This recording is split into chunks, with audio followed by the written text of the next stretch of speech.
చూడలేదా? నాకు కూడా తెలియదు ఆన్‌లైన్ ఉంటదని. సో, మంచి అభిషేకము, పుష్పాభిషేకము, తర్వాత పంచామృత అభిషేకము, ఆ తర్వాత బర్త్‌డే సెలబ్రేషన్స్ అన్నీ చాలా చక్కగా జరిగాయి. అక్కడక్కడ యూట్యూబ్‌లో వెళ్లి చూడండి ఉన్నట్టుంది.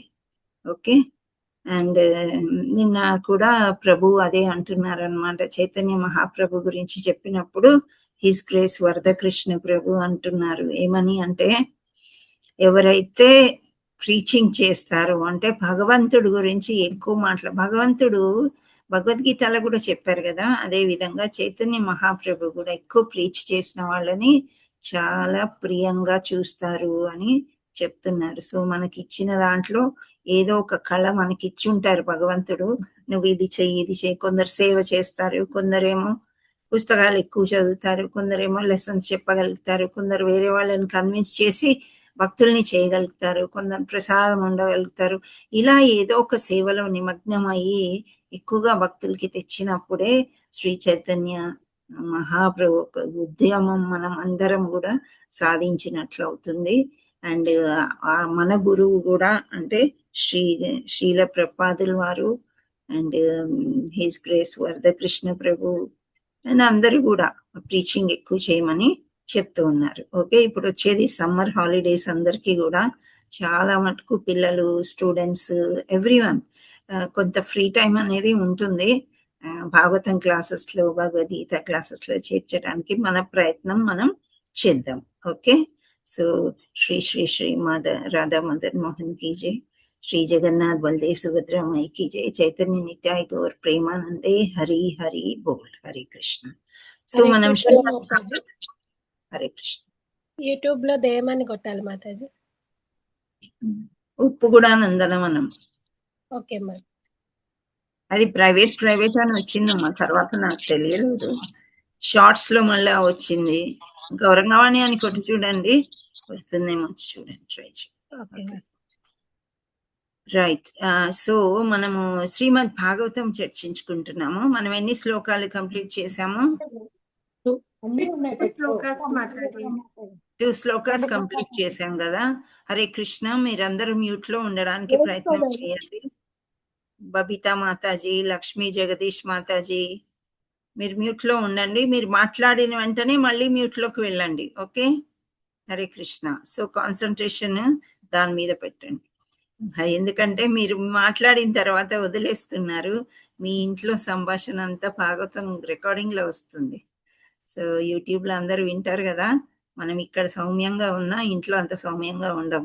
సో మనది మనమే చూపించుకోవడం అవుతుంది కాబట్టి కొంచెం జాగ్రత్త. Okay, right. సో మనము మొదటి శ్లోకంలో ఏం నేర్చుకున్నాము?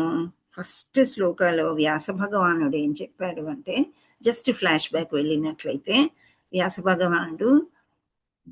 భగవానుడు ఎవరు? ద ఇన్కార్నేషన్ ఆఫ్ కృష్ణనే వ్యాస భగవాన్ లాగా వచ్చి భాగవతాన్ని రచించారు.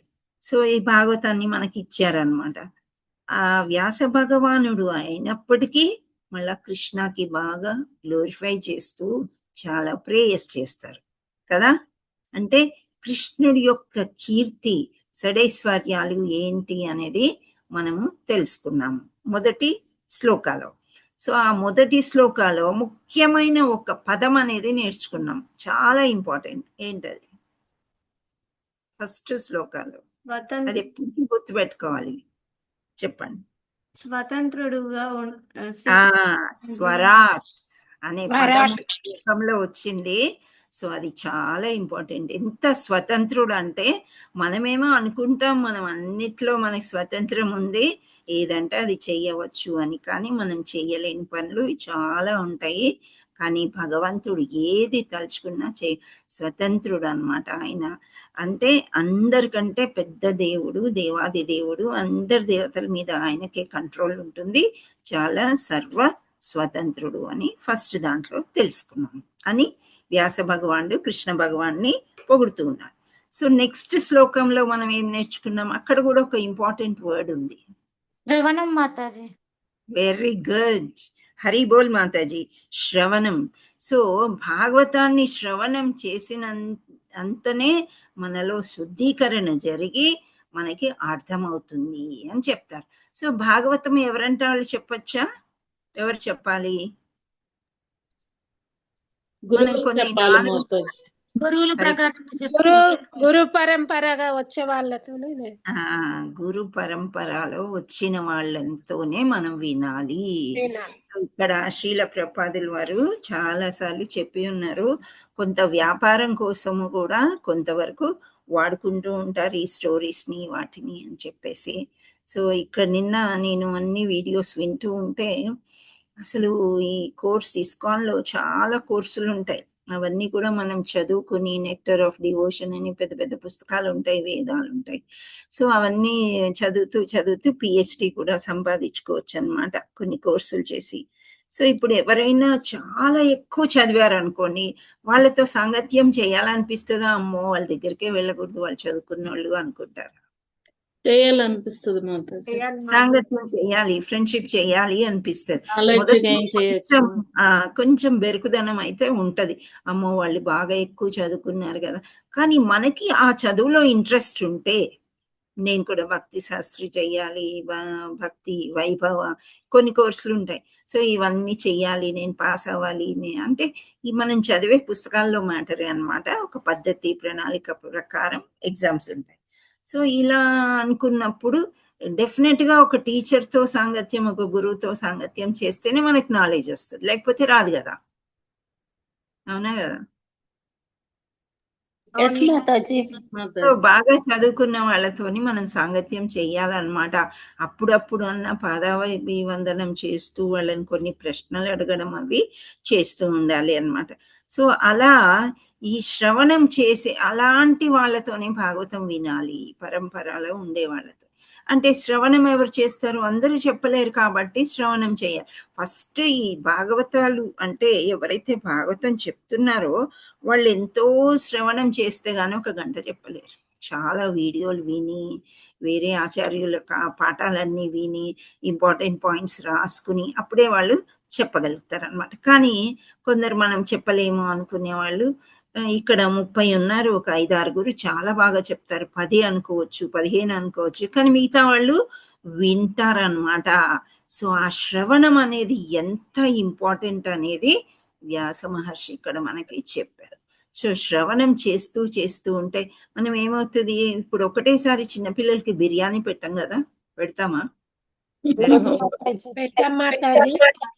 స్టార్టింగ్ తల్లి పాలు ఇస్తారు, ఉగ్గు చేసి పెడతాం మాతాజీ. సాఫ్ట్ తర్వాత డబ్బా పాలు అని, ఆ తర్వాత ఉగ్గు చేసి పెట్టడం అని, ఇలా సాఫ్ట్ ఫుడ్ పెడుతూ పెడుతూ ఇంకా తర్వాత వాడు బిర్యానీ తిన్నాక బిర్యానీయే కావాలంటాడు.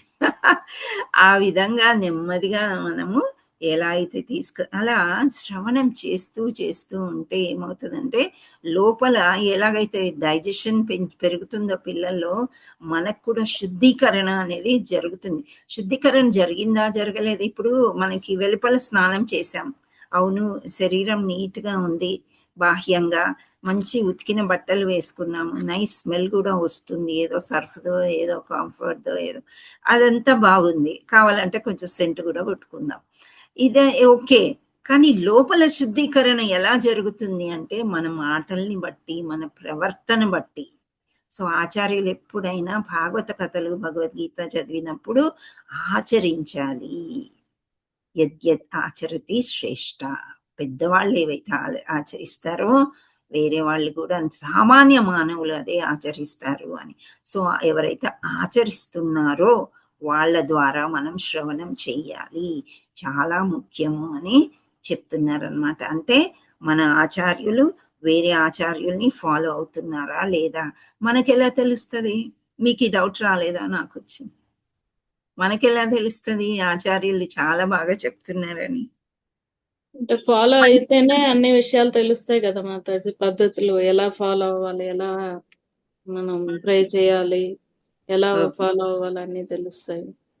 సో వాళ్ళు ఫాలో అవుతున్నారు. వాళ్ళు కూడా గురు పరంపర ద్వారా వస్తారు కదా మాతాజీ. సో ఇప్పుడు ఎవరో మనం ఇప్పుడు ఇక్కడ క్లాస్ లో అంటే గురు పరంపర అని మనం తెలుసుకున్నాం. బయట ఎవరైనా కలుస్తాము, కలిసినప్పుడు వీళ్ళు గురు పరంపర అని మనకు ఎలా తెలుస్తుంది? ఆ గురువు గారి ఆచరణలు అన్ని వాళ్ళ వాళ్ళు సాధన అవలంబిస్తే బట్టి తెలుస్తుంది. మాతాజీ, వాళ్ళ సాధన Yeah. బట్టి మాట్లాడే విధానం బట్టి అది మెయిన్. వాళ్ళు మాట్లాడే విధానం, వాళ్ళు ఏం ఆచరిస్తున్నారు.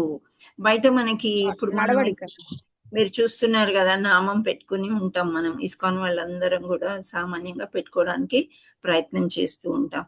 సో ఈ నామం పెట్టుకునే వాళ్ళని బయట మనకి చూస్తే, ఏదో షాపింగ్ మాల్ ఎక్కడో వెళ్ళాం అనుకోండి, అక్కడ మనం చూస్తాం ఎవరో ఎక్కడో ఒకరు కనిపిస్తారు కదా. ఎక్కువ కనిపిస్తారా? తక్కువగా కనిపిస్తారు మాతాజీ, ఎక్కడో కనిపిస్తారు ఒకరు. మాతాజీ, తక్కువగా కనిపిస్తారు. చాలా తక్కువ కనిపిస్తారు. మనకి అప్పుడు ఆనందం వేస్తుందా? అవును మాతాజీ, లేదు ఆనందం అవును వేస్తుంది. అవును మాతాజీ, ఆనందం అవుతుంది. చూసినప్పుడే హరే కృష్ణ పక్షులన్నీ ఒక దగ్గర చేరాయని ఒకలాంటి ఆలోచన వస్తుంది, ఆనందం వస్తుంది అనమాట. సో అలా మనకి అంటే వీళ్ళు ఇస్కాన్ కి సంబంధించిన వాళ్ళు అని ఒక పరంపర అనేది మనం ఒక సింబల్ అనేది తెలుస్తుంది. ఎలాగైతే స్కూల్ యూనిఫామ్స్ ఉంటాయి కదా పిల్లలకి, ఆ యూనిఫామ్ ని బట్టి, బ్యాచ్ ని బట్టి ఇవాళ రేపు ఐడి కార్డులు కూడా వేసుకుంటున్నారు. సో మనకి ఐడి కార్డ్ ఏంటంటే ఇక్కడ కంటిమాల మనకి ఐడి కార్డ్ అనుకోవచ్చు. కంటిమాల వేసుకోవడం, దీనికి మళ్ళీ నరసింహ యంత్రం కూడా కట్టుకుంటూ ఉంటాము ఇలాగా. సో ఇవన్నీ కూడా మనకి ఇస్కాన్ అని తెలియజేస్తాయి అన్నమాట. మన సేఫ్టీ ఇదంతా కూడా. ఇట్లాంటివి ఉన్నప్పుడు ఏమవుతుంది, మన దగ్గరికి యమధర్మరాజు రాడు అని చెప్తారు, మన పార్టీ కాదు అని చెప్తారంట. సో విష్ణుదూతలే వచ్చి మనకి, అయితే మనం ఇలా అని చెప్పేసి సరే కంటిమాల వేసుకున్నాము, నేను యంత్రం కట్టుకున్నాను, ఇంకా నేను ఇస్కాన్ లో ఉన్నాను, భగవద్గీత ఒకసారి విన్నాను, భాగవతం కూడా ఒకసారి వినేశాను అనుకొని మన ఇష్టం ఉన్న రాజ్యాన్న మనం ఉండొచ్చా? ఇష్టారాజ్యంగా మనం ఉండకూడదు మాతాజీ. మాతాజీ ఉండకూడదు మాతాజీ. రూల్స్ అండ్ రెగ్యులేషన్స్ పాటించాలి మాతాజీ. 4 రెగ్యులేటివ్ ప్రిన్సిపల్స్ పాటించాలి. ఆ తర్వాత మనం మంగళారతి చేసుకోవడం, ఇవన్నీ కూడా గురువులు ఏం చెప్పారో అది పాటిస్తూ ఉండాలి. సో గురువులు ఒకరిని చూస్తారనమాట, ఓ వీళ్ళు ఈ స్టేజ్కి వచ్చారు, వీళ్ళు ఈ స్టేజ్కి వచ్చారు, మనకి వర్క్స్ ఇస్తా ఉంటారనమాట. ఇచ్చేదాన్ని బట్టి మనకు కూడా అర్థమవుతుంది, ఓహో పర్వాలేదు నేను ఈ స్టేజ్కి వచ్చానని గురుగారు ఒప్పుకున్నారు అని. సో అలా పరంపరలో పైకి ఎదుగుతూ ఎదుగుతూ మనము ముందుకు వెళ్తూ ఉంటాం. సో ఇవన్నీ ఎప్పుడు వస్తాయి అంటే శుద్ధీకరణ లోపల జరిగినప్పుడు. ఎలా గుర్తిస్తాము శుద్ధీకరణ అంటే? లోపల లోపల మనకే ఒక ఆనందం ఇస్తుంది అనమాట. ఇప్పుడు నేను శ్రావణిని ఒక మాట అన్నాను, ఆమె చిన్నబుచ్చుకుంది అనుకోండి, చాలా బాధపడుతుంది. చాలా మందికి చెప్పింది, నన్ను ఇలా అన్నారు మాతాజీ, నేను ఎంత హెల్ప్ చేస్తాను, నేను ఇది చేస్తాను, అది చేస్తాను, అనవసరంగా నన్ను అన్నారని ఫీల్ అవుతున్నారు అనుకోండి, అప్పుడు ఆమెకి శుద్ధీకరణ జరిగినట్ట జరగనట్ట? జరగనట్టు మాతాజీ. జరగనట్టు మాతాజీ. సాధన. జరగనట్టు మాతాజీ. ఇంకా మనం సాధనలో ఉన్నామన్నమాట. మనం అందరం సాధకాస్, ఇంకా పూర్తి డివోటీస్ అవ్వలేదన్నమాట. సో అట్లా హర్టింగ్ అనేది కొంచెం ఉంటుంది అనమాట. మనకు ఎవరైనా ప్రయారిటీ ఇవ్వకపోతే కూడా, అంటే మనం చాలా ఇంపార్టెంట్ అని మనం ఫీల్ అవుతాం. ప్రతి ఒక్కరు కూడా, ఇక్కడ ఉన్న వాళ్ళే కాదు, ప్రతి ఒక్కరు కూడా, ఈవెన్ కుక్క పిల్లి ఎవరైనా కానీ మన ఇంపార్టెన్స్ అనేది మనకు ఉంది అన్న ఫీలింగ్ ఒకటి ఉంటుంది, దర్పం. సో ఆ ఫీలింగ్ లోనే మనం ఉంటాం. ఏదో హడావుల్లో ఎవరో పలకరించలేదనుకోండి, మనకి చాలా చిన్నబుచ్చుకున్నట్టు హర్టింగ్ గా ఉంటది. ఇవన్నీ పోతాయి, ఇవి ఉండవు. ఇంకా కృష్ణ కాన్షియస్ వస్తే, అరే వాళ్ళు నాకంటే శుద్ధ భక్తులు ఇంత బిజీగా ఉన్నారు, వాళ్ళు ఇప్పుడు పలకరించకపోతే నాకేమైంది? భగవంతుడిని చూడ్డానికి వచ్చాను, నేను భగవంతుడికి సేవ చేసుకోవడానికి వచ్చాను, ఇక్కడ ఈ ప్రోగ్రామ్ చూసుకుంటాను, అంతేగాని వాళ్ళు అట్లాంటివి ఉండవు అనమాట. ఇంకా పోతాయి.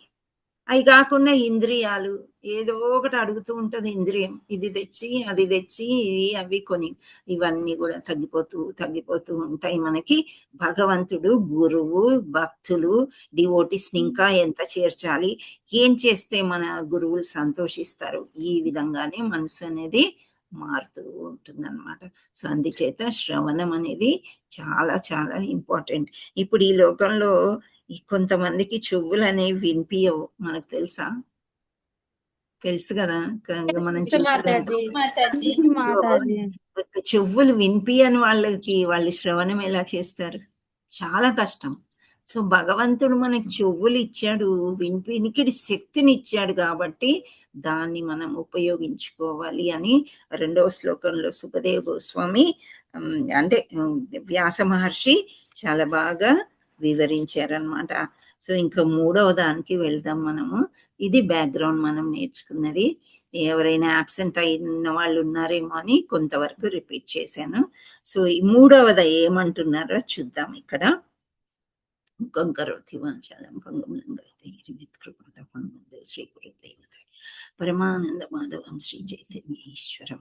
విత్ ఆల్ యువర్ బ్లెస్సింగ్స్ నేను ఈ క్లాస్ కొనసాగిస్తున్నాను. మీ అందరి బ్లెస్సింగ్స్ ఉండడం వల్లే మనం క్లాస్కి ముందుకు వెళ్ళగలుగుతున్నాము. సో మనము రాధారాణి యొక్క బ్లెస్సింగ్స్ కూడా తీసుకొని 3వ శ్లోకాన్ని చదువుదాం. నిగమకల్పతరోర్గలితం ఫలం శుకముఖామృత ద్రవ సంయుతం పిబత భాగవతం రసమాలయం ముహురసో రహో రసికా భువి భావుకాః. నిగమకల్పతరోర్గలితం ఫలం సుఖముఖాదామృత ద్రవ సంయుతం పిబత భాగవతం రసమాలయం ముహురహో రసికా భువి భావుకాః. ఇది శ్లోకం అన్నమాట. సో ఇక్కడ చాలా ముఖ్యమైన పదాలు చాలా ఉన్నాయి. దాంట్లో మనం భాగవతం రసమాలయం అనేది మనం విన్నామా? ఎక్కడైనా విన్నామా? మాతాజీ విన్నాం మాతాజీ. అయితే మనకి చాలా గ్రేట్, ప్రభుజీ చెప్తారు కదా మాతాజీ. చాలా ఫేవరెట్ ప్రభు అందరికి ఆయన రిషికేష్ ప్రభు. ఆయన భాగవతం వెనస్డేస్ 8 o'clock ఈవినింగ్ చెప్తారు. ఆయన హెడ్డింగ్ అలా పెట్టుకున్నారు. మామూలుగా భాగవతం క్లాసులు అనకుండా భాగవతం రసమాలయం అని పెట్టారు అనమాట. సో ఇక్కడ చాలా ఇంపార్టెంట్ వర్డ్ రసమాలయం అనేది. ఎందుకంటారు అనేదే మనం ఈ శ్లోకంలో నేర్చుకోవడం. Very simple. అయితే రసాలు అని దేన్నంటారు? కొత్తిమీర రసం, కరివేపాకు రసం, టమాటా రసం, ఇవేనా? ఇంకా రసాలు అంటే వేరే మీనింగ్స్ ఏమైనా ఉన్నాయా? 6 రసాలు ఉన్నాయి కదా మాతాజీ. భక్తి రసం, భక్తి రసం, ప్రేమామృత రసం, మాధురి రసము, వాత్సల్య రసం,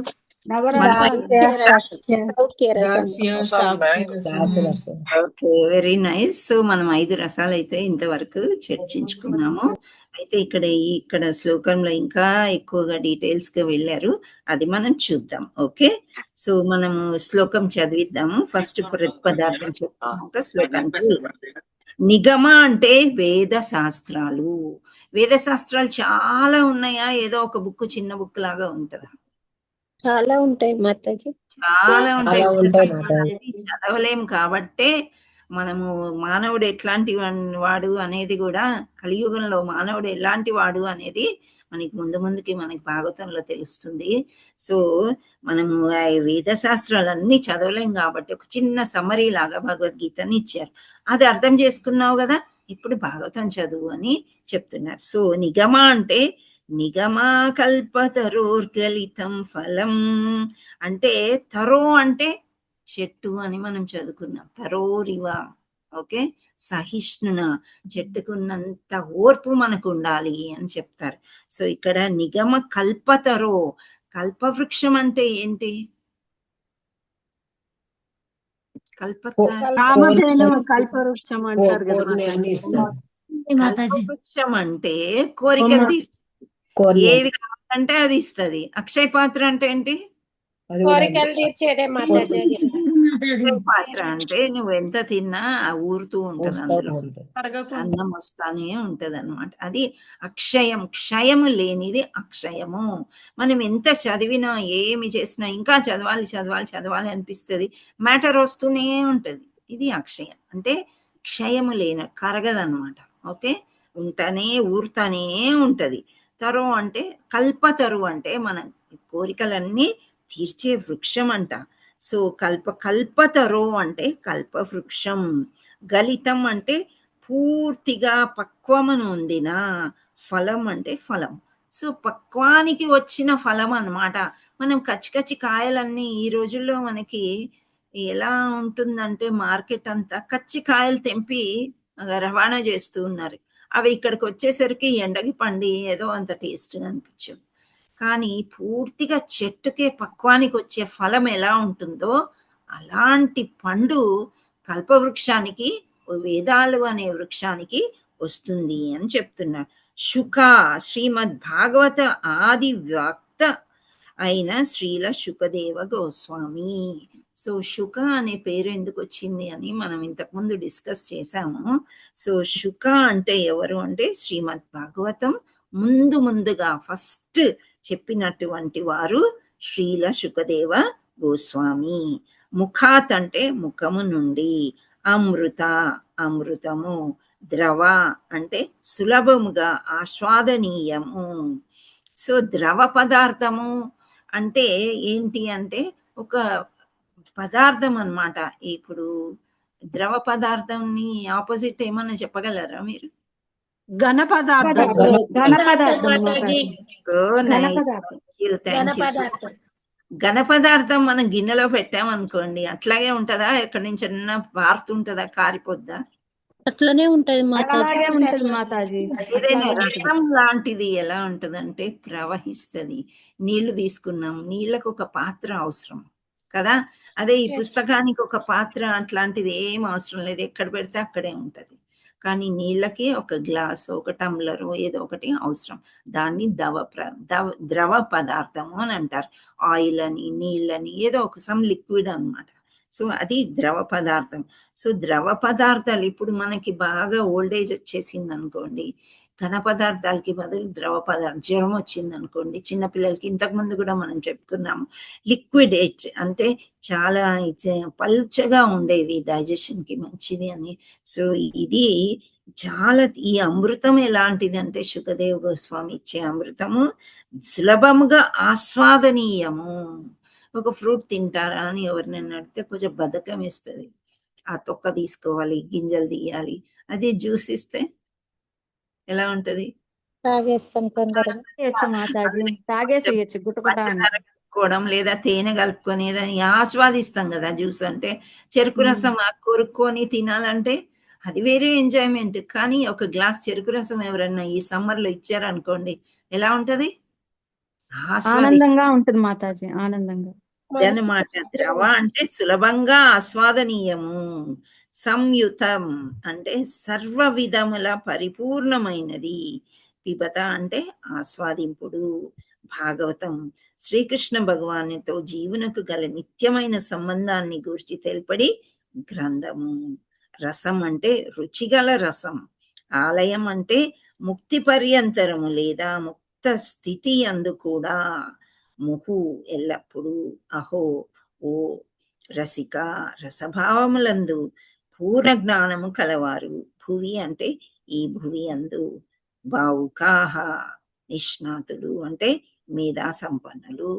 సో మేధా సంపన్నులు కావచ్చు ఎవరైనా కానీ భాగవతం అంటే చెవి కోసుకుంటారంట, వినాలి వినాలి అని, అంత ఇష్టం అన్నమాట ఈ భాగవతం అంటే.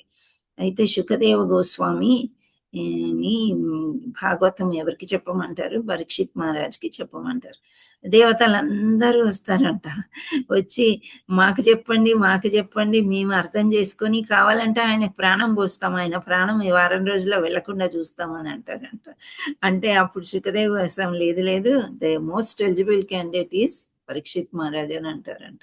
సో ఆ విధంగా మనం కూడా ఇక్కడ ఒక స్థానం సంపాదించుకున్నాం అన్నమాట ఈ భాగవతం వినడానికి. అంటే మన గౌరంగవాణి టీం వాళ్ళే కావచ్చు, గురువులే కావచ్చు, మనకు పర్మిషన్ ఇచ్చారు భాగవతం వినడానికి, చెప్పుకోవడానికి, చర్చించుకోవడానికి. సో ఇక్కడ సమ్మరీ ఎలా ఉందంటే, ఓ భావుకులారా, రసికులారా, వేదవాంగ్మయం అనడి కల్పవృక్షం యొక్క పక్వమైన శ్రీమద్ భాగవతాన్ని ఆస్వాదించినప్పుడు ఇది శ్రీ శుకదేవ్ గోస్వామి ముఖత వెలువడి ఉన్నది. తత్కారణంగా ఈ ఫలం మరింత మధురంగా ఒప్పారి దాని అమృత రసాన్ని ముక్త పురుషులతో సహా సర్వులకు ఆస్వాదనీయమై ఉన్నది. సో ఇక్కడ మనం చెప్పుకోవాల్సింది ఏంటంటే రసం అంటే ఆస్వాదించేది. ఓకే, ఒక ద్రవ పదార్థము రుచికరమైనది, అమృతంతో సమానము. అమృతం మనం ఎవరమైనా తాగామా? మీరెవరైనా తాగారా అమృతాన్ని? లేదు మాతాజీ. సాధ్యం. కానీ మనం పోలుస్తాం కదా, అబ్బా అమృతం లాగుంది. మంచినీళ్ళు కూడా వేసవి కాలంలో ఎవరైనా చల్ల నీళ్ళు ఇస్తే అమృతం లాగా. ఎందుకు అంటున్నాము అమృతం లాగుందని? మనం ఆస్వాదించలేదు, మనకు తెలియదు. ఎందుకు అంటున్నాము? ఎందుకంటే తాగంగానే సంతోషము ఆనందం కలిగింది కాబట్టి మాతాజీ. లోపల చాలా ఆనందం వేసింది అనమాట. ఆనందానికి అవధులు లేవు. అందుకని అమృతము అంటే మనము ఇది కూడా గుర్తుపెట్టుకో, మమైవాంశో జీవలోకం అంటే భగవంతుడి యొక్క అంశం కాబట్టి కొన్ని కొన్ని మనకి ఎవ్వరు చెప్పకుండానే అర్థమవుతుంది అనమాట. సో అమృతం లాగా ఉంది అని చెప్పేసి. సో ఈ రసమ భావుకులారా అంటే భావంతో మంచిగా ఇక్కడ కూర్చుని శ్రవణం చేయడానికి వచ్చినటువంటి వాళ్ళ మీరంతా రసికులారా అంటే ఏదో ఒక రసంలో ఉన్నవారు అని అర్థం. సో ఇక్కడ 12 రసాల గురించి చెప్పారండి. మనమేమో 6, 7, 5 ఏదో చెప్పుకుంటున్నాం కదా. సో 12 రసాలు ఏవి అని ఇక్కడ మనం చూసినట్లయితే రౌద్రము అంట. రౌద్రం అంటే కోపము కోపం అన్నమాట. అద్భుతము అద్భుతం అంటే బాగుంది అని. అన్నట్టు చాలా బాగుంది అని. పోవడం అద్భుతంగా ఏదైనా ఎక్కువ పొగడ్డం అద్భుతం అని అంటే పూర్తిగా భిన్నమైంది అనమాట. సో అద్భుతంగా ఉంది అని అనుకుంటాం. శృంగారము, శృంగారం అంటే మాధుర్య రసం అన్నమాట. భార్యాభర్తల మధ్య గాని లవర్స్ మధ్య గాని జరిగేది. హాస్యము, నవ్వు, నవ్వటం. హాస్యాస్పదము 2 రకాలుగా వస్తది. అయితే కొన్ని జోక్స్ అందరూ నవ్వొచ్చేటట్టు ఉంటది, కొన్ని ఏమో హాస్యాస్పదం వాళ్ళని ఎగతాళి చేయడానికి కూడా చేస్తూ ఉంటారు. అది హాస్యం కాదు అన్నమాట. సో 2 రకాలుగా ఉంటాయి. హాస్యం నవ్వు అనే తీసుకోవాలి మనం. నెక్స్ట్ వీరరసం. వీరం అంటే గెలుపు పొందిన వాళ్ళను వీరం అంటారు. ధైర్యం, ధైర్య రసం అని చెప్పుకోవచ్చు. దయా, కంపాషన్. దయా అంటే కరుణ, దయాగుణం, జాలి పడడం, కరుణగా ఉండడము. జాలి. హాస్యము, దాస్యము. హాస్యం అంటే సేవ చేయడం. అంతే వెరీ గుడ్. పని చేయటం మాతాజీ. పని చేయడం. సఖ్యము, కలిసి ఉండడము. ఫ్రెండ్షిప్. భయానకం, భయం, భయానకం. భయం చూసి మాతాజీ. భయపడటం. ఈ లోపల మనం ఎంత నవ్వుతున్నా బయటికి లోపల అందరికీ ఉండేదే కదా. బయటకు భయపడేది వేరే. ఇప్పుడు ఒక కుక్కకి కర్ర చూపించామనుకోండి భయపడి పారిపోతుంది కదా. సో మనం కూడా ఎవరైనా గట్టిగా అరుస్తున్నారు అనుకోండి ఇంట్లో, అక్కడ వాళ్ళ దగ్గర వెళ్ళడానికే ఒకలాంటి భయం వేస్తుంది. ఇవన్నీ కాకుండా లోపల ఎప్పటికీ ఒక భయం అనేది ఉండిపోయింది. ఎందుకు? భగవంతుడిని నమ్మలేదు కాబట్టి. నమ్మితే ఆ భయం అనేది ఉండదు. ఓకే. బీభత్సం,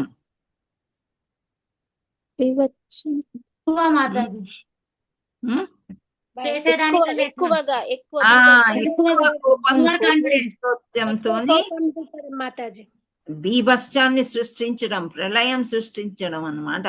ఓకే. బీభత్సం. శాంతం, నెమ్మదిగా ఉండటం. ప్రశాంతంగా. ఓకే. వాత్సల్యం, ప్రేమ వచ్చింది మాతాజీ. రసాలు ఉంటాయి అంట. సో ఈ 12 రసాలు ఎవరిలో కనిపిస్తాయి? కృష్ణుడిలో మాతాజీ. కృష్ణుడిలో మాతాజీ. కృష్ణుడు ఎప్పుడన్నా కోపంగా కనిపించాడా? ఏదో 1-2 సార్లు అనుకోండి, చాలా తక్కువ. భయంకరంగా, బీభత్సంగా, రౌద్రంగా ఇవన్నీ పెద్దగా కనిపించవు. ఎక్కువ శృంగారము, హాస్యము, వీర రస, దయ ఇట్లాంటి. దాస్యం కూడా ఎక్కువ. సేవ చేస్తాడు భక్తులకి, అది వేరే విషయం. ఓకే, అది వదిలేస్తాము. మనం మామూలుగా ఇవన్నీ మనుషుల్లో కనిపిస్తాయని చెప్తున్నారు ఆచార్యులు. మామూలుగా అందరు మనుషుల్లో కూడా ఇవన్నీ కనిపిస్తాయి. సో ఈ రసాలు అనేది మనం తెలుసుకోవాలంటే ఏం చేయాలంటే, ఒక ఉదాహరణ ఏమి ఇచ్చారంటే, పూర్వం కంబైన్ ఫ్యామిలీస్ ఉండేవి కదా. కంబైన్ ఫ్యామిలీస్ ఉన్నప్పుడు ఎలా ఉంటదంటే, పెద్దనాన్న పిల్లలు, చిన్ననాన్న పిల్లలు, అత్తయ్య పిల్లలు, మావయ్య పిల్లలు అందరూ కలిసి ఉంటారు. ఆల్ ఏజ్ గ్రూప్స్ ఉంటారు. చిన్న పిల్లలు ఉంటారు, నడి వయసుకు వాళ్ళు ఉంటారు, ముసలి వాళ్ళు ఉంటారు, మామూలుగా ఒక 50 ఏళ్ల వరకు ఉండేవాళ్ళు ఉంటారు. వీళ్ళందరూ కూడా రకరకాల మీటింగ్స్ పెట్టుకొని ఆ ఆప్యాయతలే వేరేలాగా ఉంటాయి. ఇప్పుడు అమ్మ కొట్టిందనుకోండి, పిన్ని దగ్గరికెళ్ళగలుగుతాడు. పిన్ని కొడితే పెద్దమ్మ దగ్గరికెళ్ళగలుగుతాడు. అలా అంటే ఈ రసాలు అనేవి రకరకాలుగా ఒక్కొక్కరికి ఒక్కొక్కటి. ఈ కంబైన్డ్ ఫ్యామిలీస్‌లో ఉంటే ఒకరిని తల్లిదండ్రులు కన్విన్స్ చేయలేనిది తాతలు కన్విన్స్ చేయగలుగుతారు. తాతలు చేయలేనిది ఇంకెవరైనా చేయగలుగుతారు. సో, ఒక్కొక్క రసం ఒక్కొక్కరి దాంట్లో ఒక్కొక్కరిలో ఇమిడి ఉంటుంది. దీన్నంతటిని మనం ఒక కంబైన్డ్ ఫ్యామిలీలో చక్కగా చూడగలుగుతాము అని ఒక ఆచార్యులు చెప్తున్నారు. అవునా? ఎస్ మాతాజీ. అంతే కదా! ఒకడు కోపంగా రౌద్రంగా ఉన్నాడనుకోండి, ఒకడు ఏదో కావాలి చిన్న వస్తువు కావాలంటే ఇంట్లో బీభత్సం సృష్టిస్తాడు. అదే మనం ఒక్కరే ఉన్నామనుకోండి, ఇక న్యూక్లియర్ ఫ్యామిలీ, అబ్బా! వీడు ఏదో కావాలంటున్నాడు, అప్పు చేసైనా ఇచ్చేస్తే అయిపోతుందని. కానీ అప్పుడోళ్ళు అలా కాదనమాట. ఆలోచిస్తారు, వాడిని కన్విన్స్ చేయడానికి చూస్తారు, ఎవరి దగ్గరికి పంపిస్తే వీడు బాగవుతాడు, ఇవన్నీ కూడా ఆలోచిస్తారనమాట. సో, ఈ రసాలన్నీ కూడా మనుషుల్లో ఉన్నాయి అని చెప్తూ ఉన్నారనమాట. అఫ్‌కోర్స్ రాజుల్లో ఉన్నాయి, దేవతల్లో ఉన్నాయి, అందరిలో కూడా ఉంటాయి. సో, ఈ 12 రసాల్లో ఈ రసాల సమ్మేళనం అన్నీ కలిపితేనే ప్రేమ అనబడును అని చెప్తున్నారు.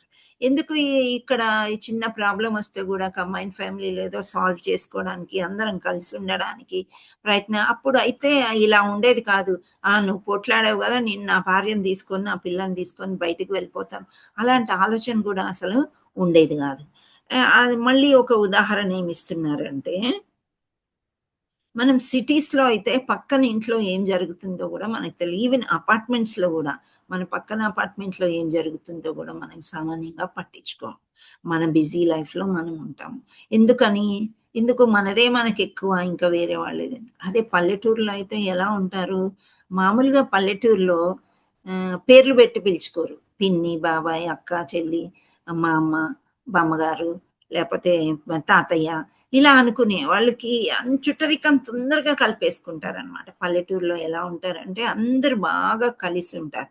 ఆ పల్లెటూరు ఎంట్రన్స్ దగ్గర ఎవరైనా కొత్త వాళ్ళు వచ్చారనుకోండి, అప్పుడే నీవెవరు, ఏ ఊరు నుంచి వచ్చావు అని ప్రతి ఒక్కరు గుర్తుపడతారంట.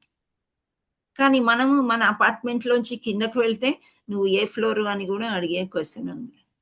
కానీ అట్లా లేదు. ఎందుకు అంటే ఈ రసాలన్నీ కలిపి ఇప్పుడు మన ఇంటికి చుట్టాలొచ్చారు. మేమొక పల్లెటూరులో ఉన్నాం. మా ఇంటికి మా చెల్లి వాళ్ళ ఫ్యామిలీ వచ్చిందనుకోండి.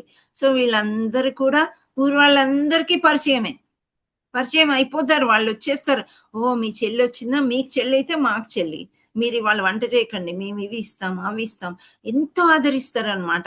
ఇంటి వాళ్ళకంటే ఊరు వాళ్ళు చాలా ఎక్కువ ఆదరించేసరికి ఆ ప్రేమామృతం అనేది పంచుతారు.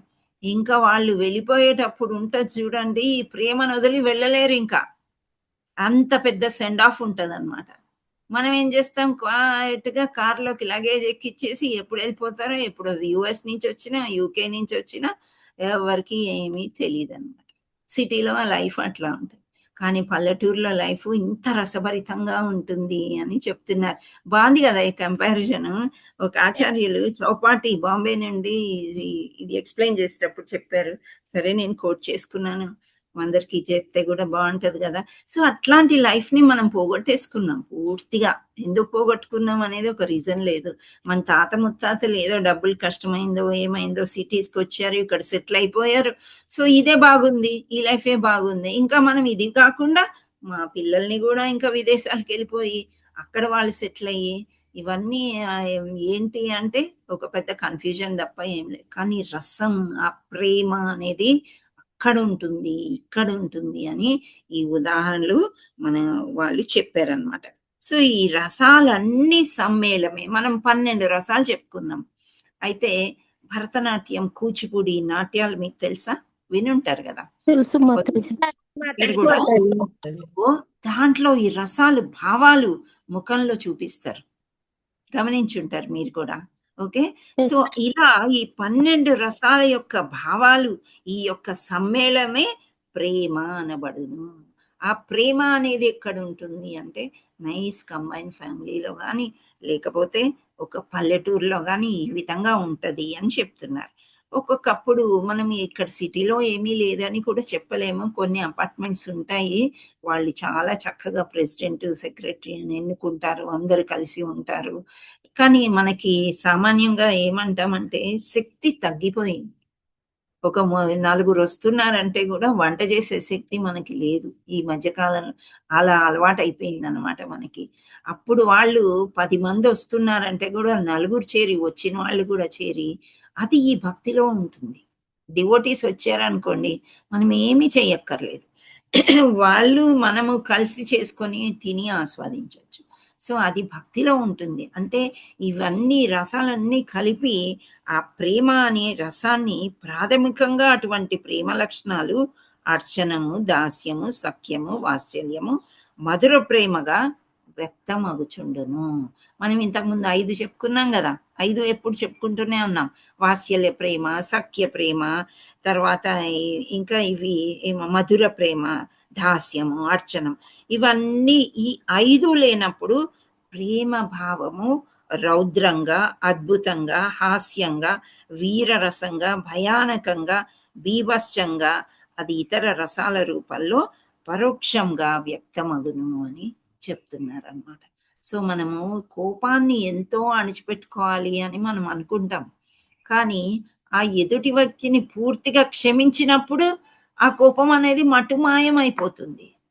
కానీ అతనికి మనసులో క్షమించలేదు, పైకి మాత్రమే కలుపుకొని తిరుగుతున్నాము అంటే అది ఎప్పటికైనా బయటకి వస్తుంది. ప్రాథమిక లక్షణం నుంచి అది బయటకు వస్తుంది. ఏ విధంగా వస్తుంది అని అంటే ఈ హాస్యం గాని, వీరరసం, అద్భుతము, రౌద్రము, భయానకము, బీభత్సము, ఈ ఇతర రసాలన్నీ పరోక్షంగా వ్యక్తమవుతుంటాయి. సో ఇప్పుడు ఇక్కడ క్లాస్ చెప్తున్నాము, అందరం నెమ్మదిగా మంచిగా డిస్కస్ చేస్తున్నాం. ఇది అయిపోయిన వెంటనే కడుపులో కరకర ఇంట్లో గోల, అక్కడికి వాళ్ళ మీద కోపం, మనకి ఇంకా ఈ రసంలోనే మునిగి ఉన్నాం మనం. అక్కడికి వెళ్ళి రౌద్రంగా ఉండాలంటే కూడా మనకు కొంచెం కష్టం. కానీ ఎప్పుడైతే ఈ 5 మిస్ అవుతాయో, ప్రేమ అనేది మిస్ అయిపోతుందో, మాధుర్యం అనేది మిస్ అయిపోతుందో, వాత్సల్యం అనేది మిస్ అయిపోతుందో, దాస్య భావం అనేది లేనే లేదు, నేనే రాణిని, I'm the queen, I'm the king అనుకున్నారనుకోండి, అప్పుడు ఈ పప్పులేమి ఉడకవు. మనకి ఇంకా రౌద్రము, బీభత్సం సృష్టించడము, భయంకరంగా ఏవో పిచ్చి పిచ్చి అద్భుతాలన్నీ కూడా సృష్టిస్తూ ఉంటాం అన్నమాట. సో ఇక్కడ మనకేం చెప్తున్నారంటే ఈ భాగవతాన్ని పరంపర ద్వారా విని ఆచరించే వాళ్ళ దగ్గరే మనం వినాలి. ఆచరించే వాళ్ళ దగ్గర మనం వింటే మనకి అర్థం అవ్వదు, పూర్తిగా లోపలికి వెళ్ళదు అని, ఆస్వాదించలేము అని చెప్తున్నారు. ఒకటి. రెండవది, ఈ పిహెచ్డీలు అవి ఇవి చేస్తుంటే స్నేహం అని అంటారు కదా. సో ఒక ప్రభుజీ నాకు కూడా పిహెచ్డి చేయాలనేది, చదవాలని అని చెప్పి, సరే ఈ ప్రభుజీ చాలా గ్రేట్, ఇంత చదువుకున్నారు కదా, ఆయన దగ్గరికి నేను వెళ్ళి కలుస్తాను అని లైబ్రరీకి ఎక్కడో వెళ్ళాడంట కలుద్దామని. ఒక చేతిలో నెక్టర్ ఆఫ్ డివోషన్ ఉందంట, ఇంకో చేతిలో బీర్ బాటిల్ ఉందంట.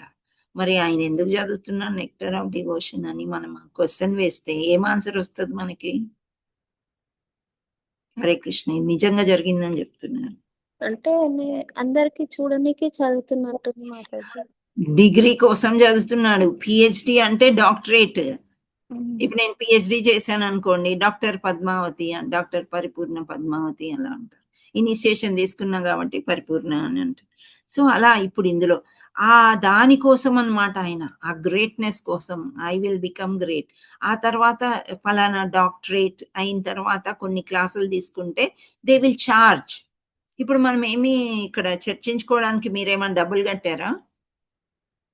లేదు మాతాజీ. లేదు మాతాజీ.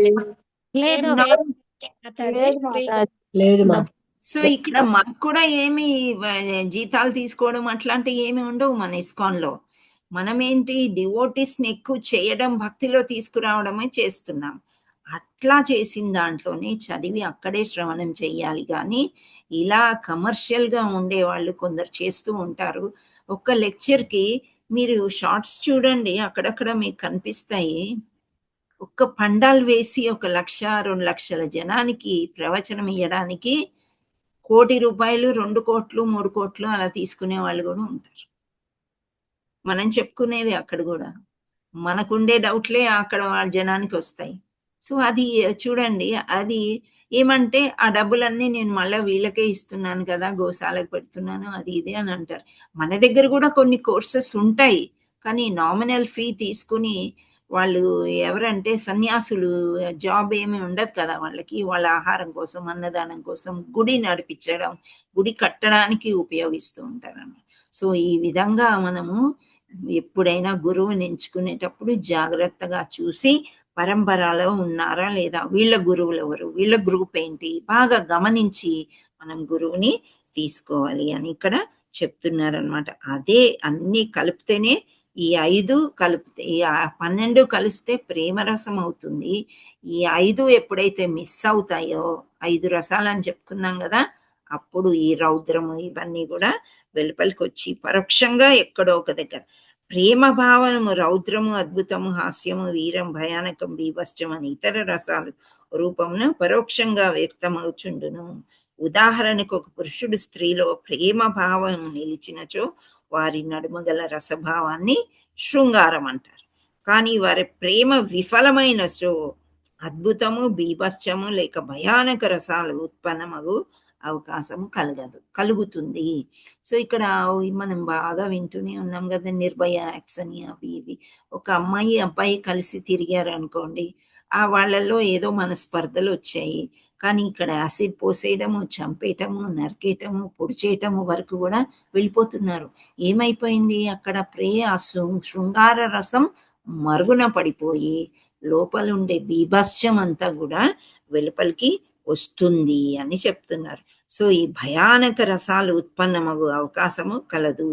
వ్యక్తుల నడుమ అటువంటి ప్రేమ వ్యవహారాలు కొన్ని మార్లు ఘోరమైన హత్యలకి కూడా దారి తీస్తుంది. ఇట్టి రసభావనలు మనిషి నడుమగా, జంతువు నడుమ గాని ప్రదర్శితమగుచుండు. అంతే కానీ మానవుడు జంతువుల నడుమ గాని లేదా మానవుడు భౌతిక జగమందరు ఏ ఇతర జీవజాతుల నడుమ గాని అట్టి రసభావం సంభవించుట జరగదు.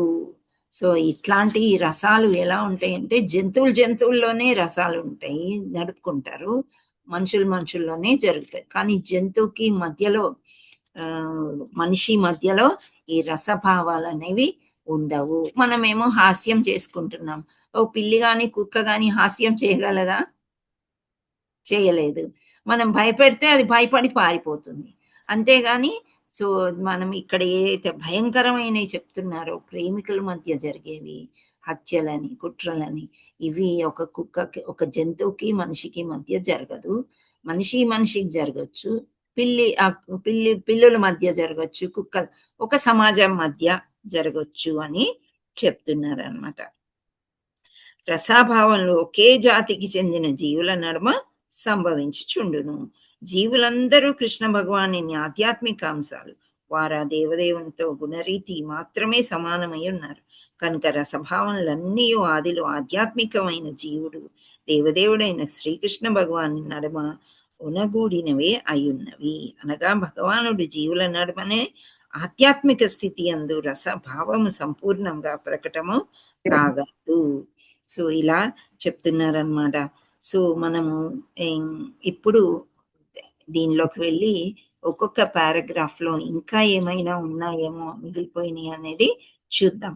సో మనం ఫస్ట్ 2 శ్లోకాలు సామ్రాట్ అని అంటే స్వతంత్రుడు అని, స్వరాట్ అని తెలుసుకున్నాం. సెకండ్ దాంట్లో శ్రవణం గురించి తెలుసుకున్నాం. ఇక్కడ రసం గురించి తెలుసుకుంటున్నాం. భాగవతాన్ని రసమాలయం అని ఎందుకు అంటారు? ఇక్కడ రసమాలయం అని ఎందుకు అంటున్నారంటే, శుక అనే రామచిలుక ఇప్పుడు అని పోల్స్తున్నారనమాట. ఇది కూడా చెప్పిన తర్వాత చదువుదాము. సో ఇక్కడ ఫస్ట్ పారాగ్రాఫ్ లో మనకి ఏం చెప్తున్నారంటే, వేద వృక్షము అంటే వేదాలన్నీ కలిగిన వృక్షం. ఎటువంటి వృక్షం అని చెప్తున్నారు? కల్ప వృక్షం. కోరిన కోరికలన్నీ తీర్చే వృక్షం అన్నమాట అది. సో ఈ వృక్షం నుండి కొందరు అత్యాశతోని పువ్వులు తెంపేసుకున్నారు అనుకోండి, అప్పుడు ఆ పువ్వులు తెంపేసుకొని భగవంతుడికి అర్చించో లేదో ఏదో ఒక విధంగా మనం వాడుకున్నాం. వాడిన తర్వాత అది పండు అవుతుందా? లేదు మాతాజీ, కాదు. లేదు. అసలు మనం వేరే వేదాలు అవి ఇవి చదువుకుంటే మనకు పూర్తిగా రసం రాదు అని అర్థమవుతుంది. ఓకే. ఇంకొకసారి కచ్చి కాయలు పక్వానికి రాకుండానే తెంపేశారు. తెంపేసినప్పుడు దాంట్లో గూడా ఏమన్నా రసం ఉంటుందా? రసము, రుచి ఆ కాయల్లో ఉండదు. ఉంటుందేమో అని ఆశకి మేము చిన్నప్పుడు జామకాయలు గానీ, దానిమ్మకాయలు గూడా పక్వానికి రాకముందే ఏంటో టైమ్ పాస్‌కని తెంపేసి కొంచెం తిని కొంచెం పారేసేవాళ్ళం. అదే పక్వానికొచ్చిన పండు రామచిలుక కొట్టిందనుకోండి, అది రుచి పెరుగుతుందంట. అవునా? నిజమేనా? అవును మాతాజీ, అంటే నిజమే అవును అవును మాతాజీ. మాతాజీ. మాతాజీ. చిన్నప్పుడు రుచి అంటుండే పెరుగు రామచిలుక తిన్న పండు అవును తినాలి మాతాజీ. బాగుంటది. సో, డెఫినెట్‌లీ ప్రభుజీ, సుబ్బారావు ప్రభుజీ నేనిప్పుడు పొరపాటు వేస్తాను. మనం చదువుదాం. ఓకే. కొంచెం టైమ్ ఇవ్వండి. 12:10, 12:15 అవ్వచ్చు. Hare Krishna. Thank you. So, ఇక్కడ మనకి రామచిలుక కొట్టిన పండు చాలా రుచిగా ఉంటుందంటే మంచి పక్వానికొస్తేనే అది దాని ముక్కుతో పొడిచి తింటూ ఉండలా అది పండిపోయింది కాబట్టి కింద పడుతుంది. సో, కొందరు ఏం చేస్తారండి పిల్లలందరూ పరిగెట్టి మనం తెల్లవారుజామున చూస్తే పండిపోయిన జాంపళ్ళు మన ఇంట్లో మొక్కలు ఉండుంటాయి. ఓకే. పండిపోయిన జాంపళ్ళు పడిపోయి ఉంటాయి. బాదం కాయలు ఎక్కువ పడిపోయి ఉంటాయి. సో, ఇవన్నీ కూడా పరిగెత్తుకుని వెళ్లి పిల్లలందరూ ఏరుకుంటారు. ముందు కాలంలో జరిగేది. మా చిన్నప్పుడు గూడా జరిగేది. సో, చిన్న పిల్లలకి పెద్దగా తెలీదనమాట. ఈ చిలక కొట్టుడు పండు ఇంత రుచిగా ఉంటుంది. కొంచెం పెద్ద పిల్లలు ఏం చేస్తారంట, ఆ చిన్న నీకు 3 కాయలు ఇస్తానురా నేను చిన్నవి నాకు ఆ పండు ఇచ్చేయి అని తీసుకుంటారు. సో, ఎందుకు అంటే వాళ్ళకి ఆ టేస్ట్ తెలిసిందనమాట. సో, ఈ రసం యొక్క అంటే ఈ శుక అనే చిలుక కొట్టిన అంటే రామచిలుక కొట్టిన పండుని ఆస్వాదించడం అందరికీ తెలియదు. కొంత నాలెడ్జ్ ఉన్న వాళ్ళకి తెలుస్తది అని అంటున్నారిక్కడ. అర్థమైతుందా మీకందరికి? అర్థమైంది మాతాజీ. ఎస్ మాతాజీ. ఇంకొక విషయం. అందరూ ఒకలాంటి వాళ్ళు కాదనమాట. మీకొకసారి ఒక చిలుక స్టోరీ చెప్పాను. చిలుక ఈ ఈ ఈ ఏమంటే ఒక సన్యాసి ఆశ్రమంలో చిలకని పెంచుకుంటున్నాడట. ఆయన చతుర్మాసంలో బయటికెళ్ళాల్సొచ్చి, ఆ చిలకనికి మాటలు నేర్పించాడంట. ఏం మాటలు అంటే, వేటగాడొస్తాడు, వల వేస్తాడు, ఆహారం ఏసి ఎత్తుకుపోతాడు అనేది నేర్పించాడు. సో, అది చెట్టు మీద కూర్చొని వేటగాడు వస్తాడు, ఆహారం వేస్తాడు, వల వేస్తాడు, ఎత్తుకుపోతాడు అని అంటూనే ఉంటుంది. దానికి అర్థం కాలేదు గానీ, చిలక పలుకుతూనే ఉంది. అప్పుడు ఆ వేటగాడు నిజంగా వస్తాడనమాట. వచ్చేసరికి ఆ వేటగాడిని వచ్చిన తర్వాత ఇట్లాగే పలుకుతది ఆ వేటగాడు అమ్మో! ఇదేదో తెలివైన చిలుకలాగుంది. కానీ బోలెడన్ని చిలుకలున్నాయి గదా! అది పడకపోతే ఏమైంది వలలో వేరేయి పడతాయి గదా! అని వల వేస్తాడట. అలా పలుకుతూనే ఉంది. వేటగాడు వస్తాడు, గింజలు వేస్తాడు, వల వేస్తాడు, ఎత్తుకుపోతాడు. అనుకుంటూనే ముందు అది ఆ చిలకే వెళ్ళిందంట. వెళ్లి గింజలు తింటుంది. తింటుంటే ఏమైంది వలలో చిక్కుకుపోయింది. ఆ వేటగాడు ఎత్తుకుపోయాడన్నమాట. సో, ఈ ఆస్వాదన అనేది ఈ చిన్న పిల్లలకి టేస్ట్ తెలియదు గాబట్టే పెద్ద పిల్లలు ఏం చేశారు, నీకు 2 పళ్ళు ఇస్తాను, నీకు 2 కాయలు ఇస్తాను, నాకు ఆ పండు ఇచ్చేయి అని తీసుకున్నారంట. సో, అలా ఇంత ఆస్వాదన ఉంటుంది అని చెప్తున్నారు. శుకదేవ గోస్వామిని అలా పోల్చారనమాట. అలాంటి భాగవతాన్ని మనకి ఇచ్చారు. శుకదేవ గోస్వామికి భాగవతం ఎవరు చెప్పారు అంటే, ఆయన తండ్రి గారైన వ్యాసదేవుడు చెప్పాడనమాట. సో, వ్యాసదేవుడు నోట విని అది బాగా ఆకళింపు చేసుకొని ఆయన ఎలాంటి వాడని చెప్తున్నారంటే ముక్త పురుషుడు. ఇప్పుడు ఒక ముక్తికి కావాలి అనంటే ఒక స్టేజ్ శుద్ధ సత్వంకి రావాలంటే నెమ్మదిగా తపస్సు చేస్తూ అందరిని గురువుల్ని ఫాలో అవుతూ మెల్లగా వస్తారు. కానీ ఈయన పుట్టడమే ముక్త పురుషుడుగా పుట్టాడు. ఆ ముక్త పురుషుడి యొక్క నోట నుండి వచ్చేది దాన్ని శుకదేవ గోస్వామిని రామచిలుకతో పోల్చి ఆయన నోటి నుండి వచ్చింది కాబట్టి ఈ యొక్క ఫలం పక్వమైనది, బాగా రుచికరమైనది, రసామృతమైనది. అందుచేతే దాన్ని రసమాలయం అని పెట్టారన్నమాట పేరు. భాగవతం యొక్క రసమాలయం అని అంటారు. ఆలయం అంటే ఏంటి? గుడి. రసాన్ని ఆస్వాదించే గుడి అన్నమాట. ఏంటి? భాగవతం. భాగవతం అంటే ఇంకోటేంటి? కృష్ణుడు. కృష్ణుడి యొక్క ప్రేమనే మనము రుచి చూస్తామన్నమాట ఈ భాగవతం చదివితే అని ఇక్కడ ఈ శ్లోకంలో వర్ణించారనమాట. ఒక్కసారి ఇది చూద్దాము. ఓ బావుకులారా, రసికులారా అంటే అందరిలో ఏదో ఒక రసం అనేది ఉంది. కొన్ని పైకి వస్తాయి, కొన్ని అణిగిపోతూ ఉంటాయి. వేదమాంగ్మయం అనే కల్ప వృక్షం యొక్క పక్వమైన శ్రీమద్ భాగవతాన్ని ఆస్వాదించినప్పుడు ఇది సుఖదేవ గోస్వామి ముఖత వెలువడి ఉన్నది. తత్కారణంగా ఈ ఫలం మరింత మధురంగా ఒప్పారి దాని అమృత రసాన్ని ముక్త పురుషులతో సహా సర్వులకు ఆస్వాదనీయమై ఉన్నది. ఓన్లీ మానవులే కాదు, దేవతలు కూడా, ఋషులు, మునులు, ఎంతో మంది. ఇంకా నెక్స్ట్ శ్లోకాలు ఇంకా మంచిగా చూస్తాం. వాళ్ళకి ఎంత ఆతృత అంటే భాగవతమా, భాగవతం పరీక్షిత్ మహారాజ్ చెప్తారు, లేదు మేం వింటాం, మేము వస్తాము. ఓ ఈ క్లాసా 11 o'clockకి భాగవతం చెప్తున్నారా, మాకు తెలియలేదే, మేము వస్తాం అని ఎదురు చూసే వాళ్ళు చాలా మంది ఉంటారు. కానీ మనం చెప్పడమే ఆలస్యం అన్నమాట. సో అంత రుచికరంగా, అంత రసమయంగా ఉంటుంది కాబట్టి దాన్ని రసమాలయం అని అన్నారు. సో ఐ థింక్ ఇంకొక 15 minutes లో మనం ఇదంతా చదివి కంప్లీట్ చేసుకుందాం. ఓకే, శ్రావణి మాతాజీ ఉన్నారా? షేర్ చేయగలుగుతారా? నేను చెయ్యనా? ఉన్నాను మాతాజీ, షేర్ చేస్తాను. సో మీరు ఇప్పుడు హ్యాండ్ రైజ్ చేయొచ్చు.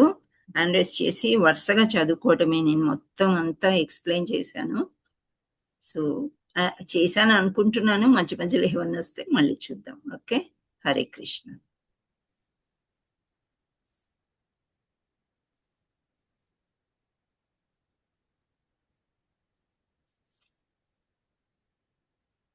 నిగమకల్పతరోర్గలితం ఫలం శుకముఖామృత ద్రవ సంయుతం పిబత భాగవతం రసమాలయం ముహురహో రసికా భువి భావుకా.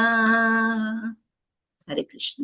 సో మీరు హ్యాండ్ రైజ్ చేసిన వాళ్ళు చదవండి. శ్లోకం ఎవరు చదువుతారు? ఎవరైనా చదవగలరా? నేను చెప్తాను, రిపీట్ చదువుతాం మాతాజీ. చదవండి.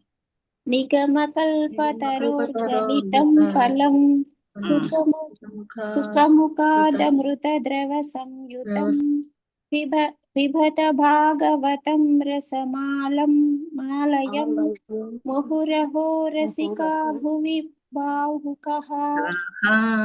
నైస్. ఓకే, ఇంకెవరైనా చదువుతారా? నేను చదువుతాను మాతాజీ. చదవండి. నిగమకల్పతరోర్గలితం ఫలం సుఖముఖాదమృత ద్రవ సంయుతం పిబత భాగవతం రసమాలయం ముహురహో రసికా భువి భావికాః. Thank you. హరి బోల్ మాతాజీ. సో ఇవి తీసేయమ్మా, భాష్యంకి వెళ్దాం. హరే కృష్ణ. ఇప్పుడు హ్యాండ్ రైస్ చేసిన వాళ్ళని కొంచెం మనీషా మాతాజీ మీరు చెప్పండి. సరోజ మాతాజీ అన్మ్యూట్ చేసుకోండి. హరే కృష్ణ మాతాజీ. హరే కృష్ణ, చదవండి.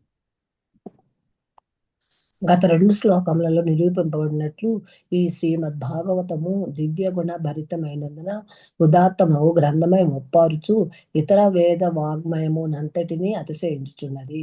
అంతేగాక ఇది సర్వభౌతిక కర్మలకు భౌతిక జ్ఞానమునకు పరమై ఉన్నది.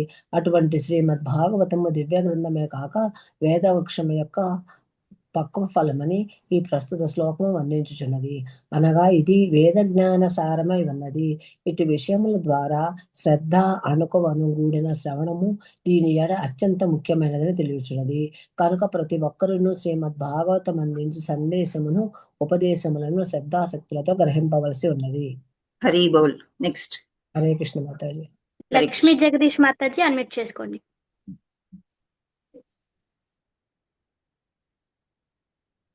హరే కృష్ణ మాతాజీ. హరే కృష్ణ. ఎక్కడి నుంచి చదవాలి మాతాజీ? మానవుడు గ్రహింపవలసిన విషయములన్నింటినీ కొంచెం పైకి ఓకే మాతాజీ. మానవుడు గ్రహింపవలసిన విషయములన్నిటినీ కలిగియుండుటచే వేదములు కల్పవృక్షంతో పోల్చబడినవి. అవి భౌతిక అవసరములనే కాక ఆధ్యాత్మిక అనుభూతిని కూర్చియు శ్రావణి మాతాజీ మాతాజీ ఏమైంది? నెక్స్ట్ పేపర్ నేను షేర్ చేస్తున్నాను మాతాజీ. ఓకే.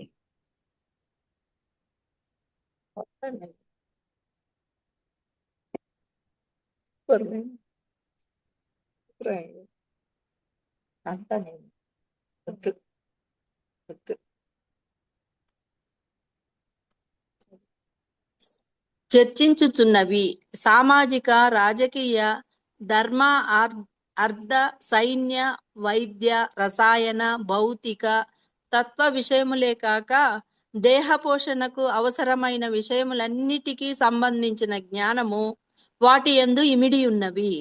వీటికి పైన ఆధ్యాత్మిక అనుభవమునకు ప్రత్యేకమైన మార్గదర్శక సూత్రములు కూడా తెలుపబడినవి. జీవుని క్రమముగా ఆధ్యాత్మిక స్థాయికి కొనిపోవుటయందే ఈ నియమిత జ్ఞానమనున్నది నిమగ్నమయ్యుండును. దేవుడైన శ్రీకృష్ణుడే సమస్త ఆధ్యాత్మిక రసభావములకు ఆకారమనడి జ్ఞానమును పొందుటయే ఆధ్యాత్మిక స్థాయిలోని అత్యున్నత ఆధ్యాత్మికానుభూతియే ఉన్నది. హరి బోల్. థ్యాంక్ యూ మాతాజీ. థ్యాంక్ యూ మాతాజీ. హరే కృష్ణ. నెక్స్ట్ సుభద్ర మాతాజీ అన్మ్యూట్ చేసుకోండి. హరే కృష్ణ మాతాజీ. హరే కృష్ణ. ఈ రసములన్నింటినీ సమ్మేళనం భౌతిక జగమందు తొలిగా సృష్టించబడిన అక్కడి నుంచే మాతాజీ. అవును మాతాజీ.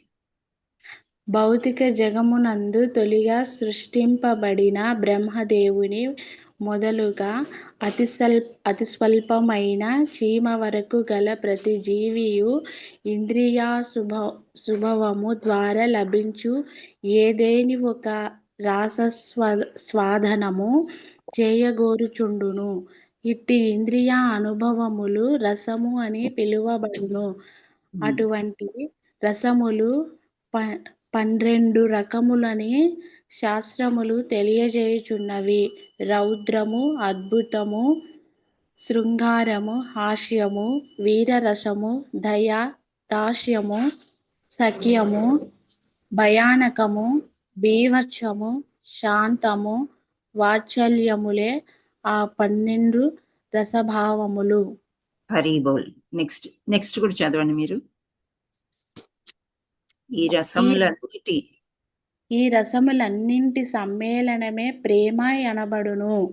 ప్రాథమికముగా అటువంటి ప్రేమ లక్షణములు అర్చనము, దాస్యము, సఖ్యము, వాత్సల్యము, మధుర ప్రేమగా వ్యక్తమగుచుండును.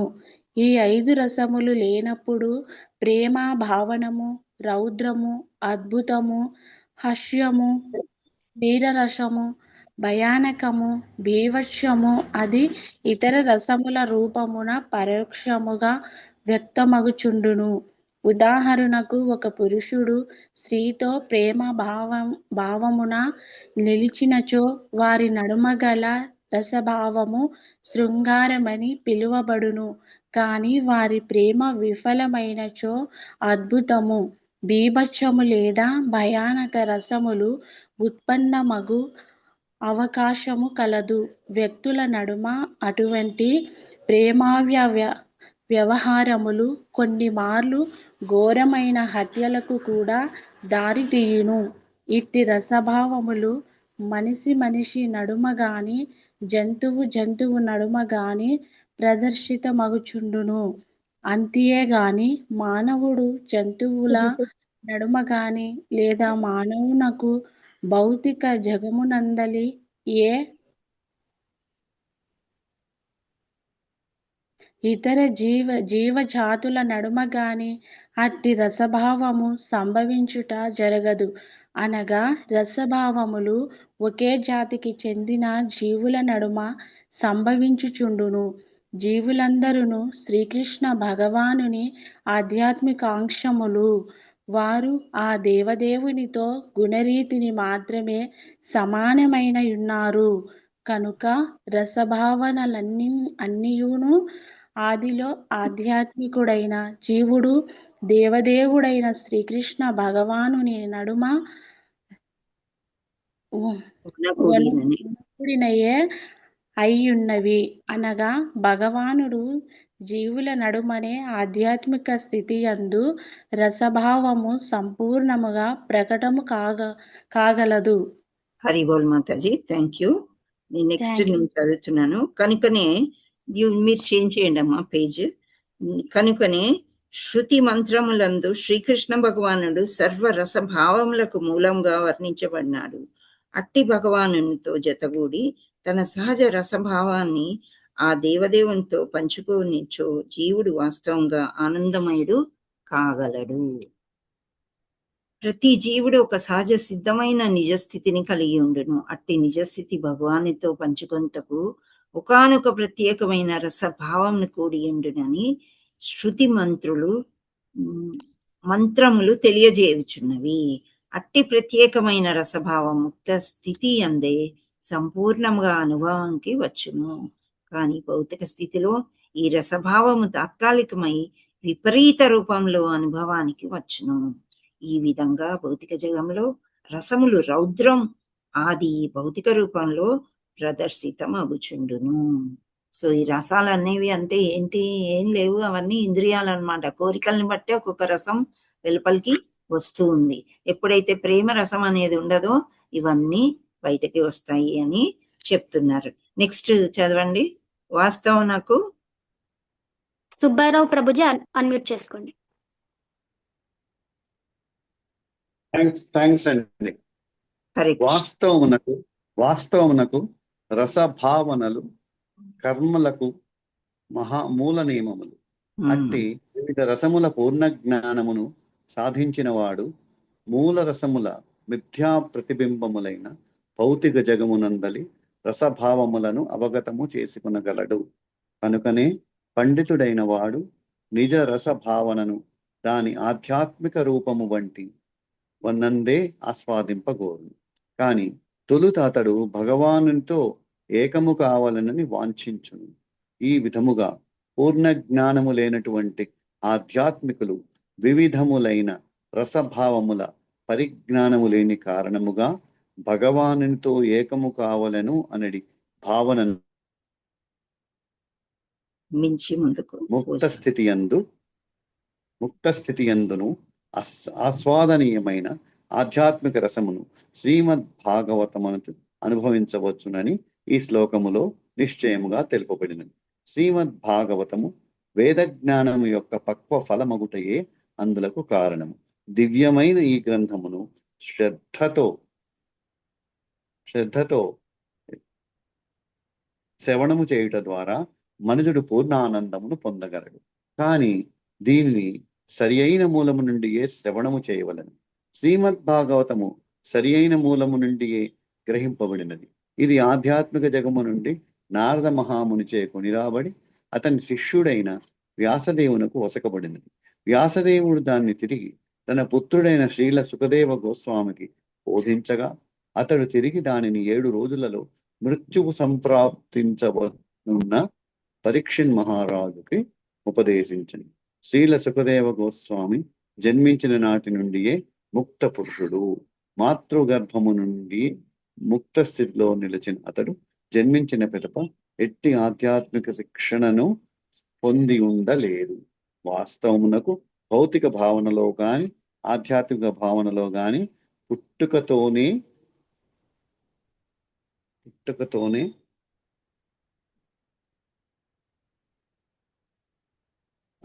ఎవరును యోగ్యతను కలిగి ఉండరు. కానీ సుఖదేవ గోస్వామి పూర్ణత్వము నొందిన ముక్త పురుషుడు కావున ఆత్మానుభవమునకై ఎట్టి పవిత్రీకరణ విధానములను స్వీకరించలేదు. త్రిగుణములకు పరమైన దివ్యస్థితి యందు నిలిచిన పూర్ణముక్త పురుషుడైనను అతడు వేదగానము చేయు ముక్త పురుషులచే ఆరాధింపబడు శ్రీకృష్ణ భగవానుని దివ్యరస భావమునకు ఆకర్షితుడైన. అట్టి భగవాను లీలలు సామాన్య జనుల కన్నను ముక్త పురుషులకు మిక్కిలి ఆకర్షణీయములై ఉండును. రసభావన అనున్నది రూపము గలవానితోనే సాధ్యము కనుక రసస్వరూపుడైన ఆ భగవానుడు నిరాకారుడయ్యే అవకాశమేమాత్రము లేదు. హరి బోల్. Thank you Prabhuji. హరి కృష్ణ. హరే కృష్ణ. మీకు ఇందులో అర్థం కానిది ఏదైనా ఉందా మాతాజీస్ అండ్ ప్రభుజీస్? చాలా మనం క్లియర్ గా అర్థమైంది మాతాజీ. ఎస్. సో పూర్ణ ముక్త పురుషుడు అనమాట ఎవరు? శుకదేవ్ గోస్వామి. అందుచేత ఆయనకి ఎటువంటి ప్రాక్టీస్ అవసరం లేదు.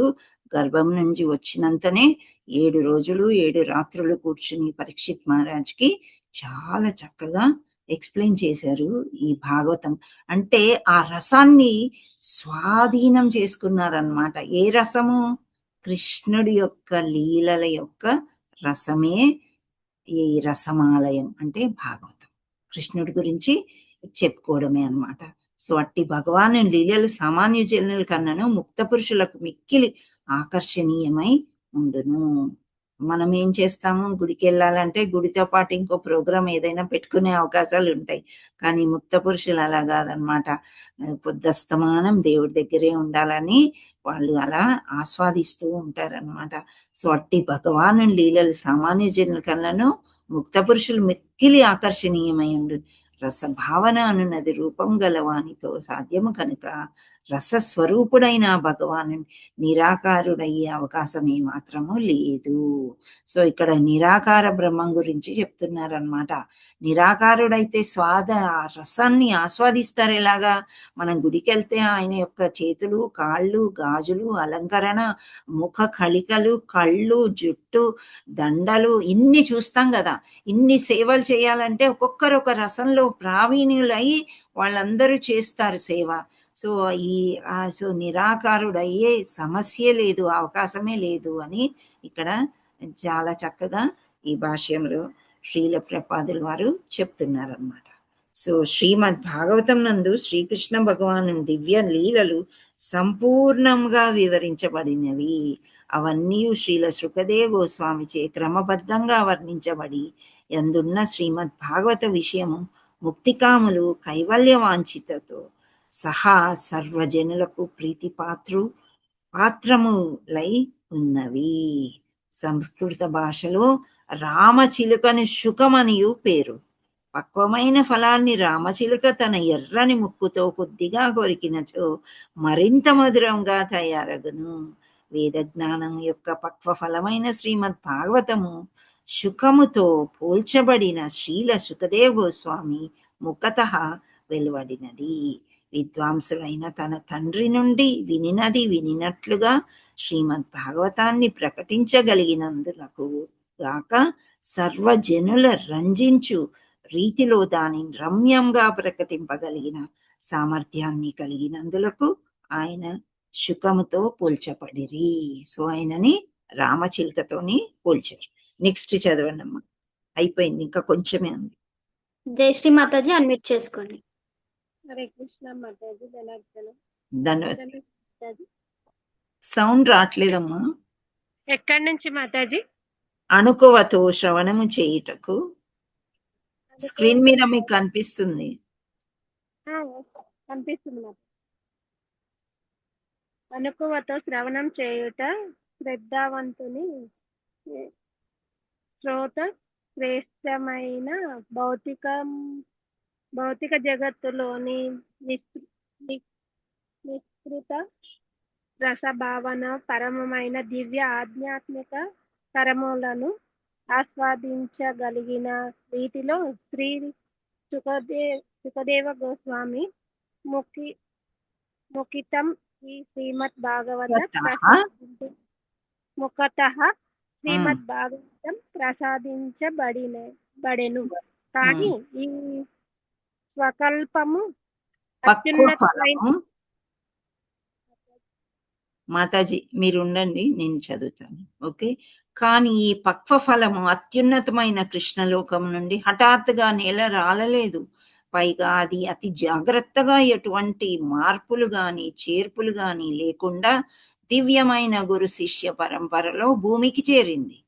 పరంపరలో లేనటువంటి కొందరు మూర్ఖజనులు అత్యంత దివ్య రసమైన రాసలీలను అవగతం చేసుకుంటకు యత్నించుచు గొప్ప తప్పిదము గావింతురు. దివ్య ఫలమైన శ్రీమద్ భాగవతాన్ని అతి నేర్పుగా క్రమమైన ఆధ్యాత్మికానుభవ స్థాయిల ద్వారా అందజేసిన శ్రీల శుకదేవ గోస్వామిని అనుసరించకుండా అట్టివారు గొప్ప తప్పును చేసిన వారగుదురు. కనుక భాగవత విషయంలో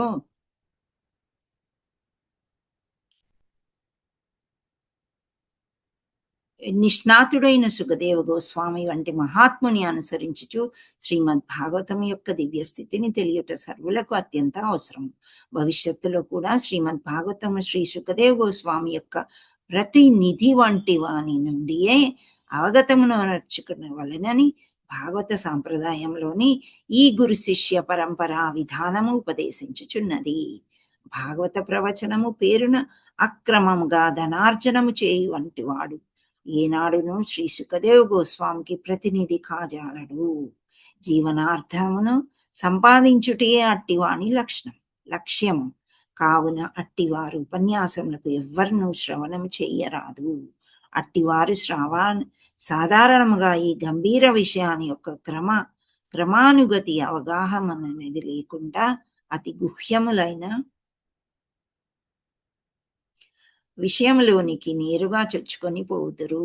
మూర్ఖజనులు అపార్థం చేసుకొని రాసలీల విషయము పైననే వారు చర్చలు గావింతురు. కొందరు వాటిని అధర్మమని వర్ణించగా మరికొందరు తమ మూర్ఖ వ్యాఖ్యానములచే వాటిని కప్పిపుచ్చ యత్నించరు. అట్టి వారెన్నడూ శ్రీ సుఖదేవ గోస్వామి యొక్క అడిగిజాడలను అనుసరింపవలనని కోరిక కలిగి ఉండరు. కనుకనే రసజ్ఞానంను ఆస్వాదించుకోరు. శ్రద్ధావంతుడైన వాడు శ్రీమద్ భాగవత సందేశాన్ని గురు శిష్య పరంపరలో శ్రీ సుఖదేవ గోస్వామి నుండి గ్రహించవలెను. ఆయన శ్రీమద్ భాగవతాన్ని ఆది నుండి క్రమముగా వర్ణించననే గాని ఆధ్యాత్మిక జ్ఞానం శూన్యులైన వారిని తృప్తిపరచుట కొరకు తోచిన రీతిలో వివరించలేదు. శ్రీ సుఖదేవ్ గోస్వామి ముఖత గాని లేదా ఆయన ప్రతినిధి నుండి గాని అమృత రసాన్ని గ్రోలినంతని శ్రద్ధాశక్తులు కలిగిన మనుషుడు వేదజ్ఞానము యొక్క పక్వ ఫలాన్ని ఆస్వాదించగలిగిన రీతిలో శ్రీమద్ భాగవతము అతి జాగ్రత్తగా ప్రకటింపబడినది. హరి బోల్. Thank you all so much. Hare Krishna Krishna Krishna Hare Hare, Hare Rama Rama Rama Hare Hare.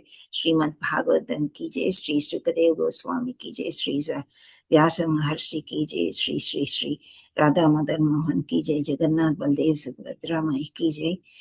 Jagannath Baldev Subhadra माई की जय.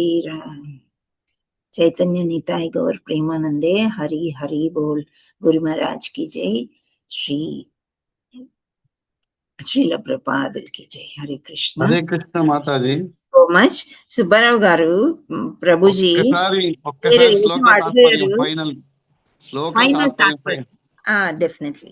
తాత్పర్యం ఫైనల్ గా ఒకసారి అనుకుంటే మళ్ళీ మెమరైజ్ అవుతాం. Thank you Prabhuji. హరే కృష్ణ. లేకపోతే భాష్యం అంతా చదివి మీనింగ్ శ్లోక మర్చిపోయే అవకాశం ఉంది జనాలు. Thank you Prabhuji. నిగమకల్పతరోర్కితలిఖితం ఫలం సుఖముఖాదమృతం రసమాలయం ముహురహో రసికా భువి భావుకా. కొంచెం ఫ్లాష్ చేస్తారమ్మా శ్రావణి మాత? ఫ్లాష్ చేస్తే చూసుకుంటుంటాం మీరు చదివినప్పుడు మాకు బాగా. ఓకే.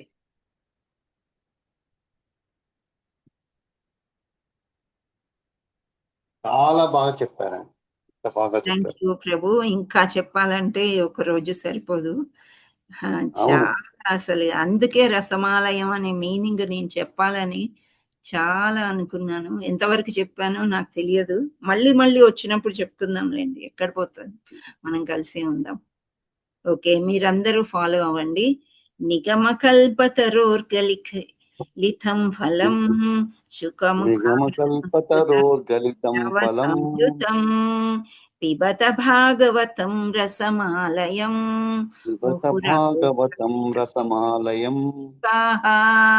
మీరందరూ కూడా ఓపెన్ చేసుకొని మైక్ చెప్పడానికి ప్రయత్నం చేయండి. ఓకే. నిగమకల్పతరోర్గలితం ఫలం సుఖముఖాదమృత ద్రవ సంయుతం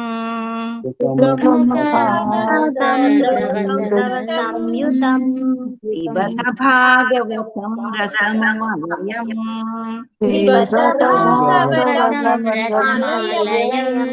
ముహురహో రసికా భువి భావుకాః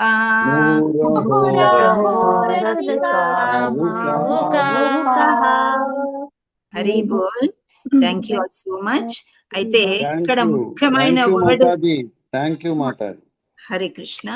ఆ అనువాదం ఒక్కసారి చెయ్యమ్మా, పైనకి తీసుకో. అయితే ఈ శ్లోకంలో కూడా మనం ప్రతి శ్లోకంలో ఏం చెప్పాను, ఒక ముఖ్యమైన వర్డ్ ఇక్కడ ఏమి గుర్తు పెట్టుకుంటారు మీరు? రసము మాతాజీ. రసమాలయం. అది ఇంపార్టెంట్. భాగవతం అంటే రసమాలయం, రసము. ఓకే, ప్రేమ రసం. ఓకే, సో ఓ బావుకులారా అంటే మనం అందరం అని అర్థం. రసికులారా అంటే అందరిలో ఒక రసం ఉంటుంది, ప్రతి ఒక్కరిలో కూడా. ఓకే, వేద వాంగ్మయం అనేది కల్పవృక్షం యొక్క పక్వ ఫలమైన శ్రీమద్ భాగవతాన్ని ఆస్వాదించినప్పుడు ఇది శ్రీ సుఖదేవ గోస్వామి ముఖత వెలువడి ఉన్నది. తత్కారణంగా ఈ ఫలము మరింత మధురంగా ఒప్పారి దాని అమృత రసము ముక్త పురుషులతో సహా సర్వులకు ఆస్వాదనీయమై ఉన్నది. సో సుఖదేవ్ గోస్వామి శుకముతో ఒక రామచిలుకతో పోల్చారు కాబట్టి చిలక కొట్టుడు పండు ఎంత రసమామృతంగా ఉంటుందో భాగవతం కూడా శుకదేవ గోస్వామి ముఖం నుండి ఆయన నోట్లోంచి వెలువడి ఉన్నది కాబట్టి అంత మధురంగా ఉంటుంది. ఎవరు ఆస్వాదిస్తారు ఈ అమృతాన్ని అంటే ముక్త పురుషులతో సహా సర్వులకు, అంటే ఇక్కడ బ్రహ్మ నుండి చీమ వరకు ఆస్వాదనీయమైనది అని అర్థం. అంటే ఇక్కడ జంతువులు ఆస్వాదిస్తారని కాదు, జీవులని అలా పోలుస్తున్నారనమాట. అందరికీ కూడా మనకి చీమ వరకు, బ్రహ్మ నుండి చీమ వరకు మనం అంతా కూడా ఇంద్రియ భోగాలనే ఉంటూ ఉన్నాము. సో అవి వాటిల్లోని ఈ మాధుర్య రసము అనేది, వాత్సల్య రసం, 5 రసాలు ఉన్నాయి కదా, ఇవన్నీ కలిపితే ప్రేమ రసం. ప్రేమ రసం ఎక్కడ దొరుకుతుందంటే దీనిలో దొరుకుతుంది. ఇట్స్ వెరీ సింపుల్ అనమాట. సుఖదేవ గోస్వామి అంత చక్కగా చెప్పారనమాట. సో ఇదంతా కూడా మీరు ఆస్వాదించారు అనుకుంటున్నాను. మాతాజీ ఈ రోజు రామచిలుక తిన్న పండు తిన్నట్టుగా ఉంది మాతాజీ. చాలా ధన్యవాదాలు మాతాజీ, చాలా బాగా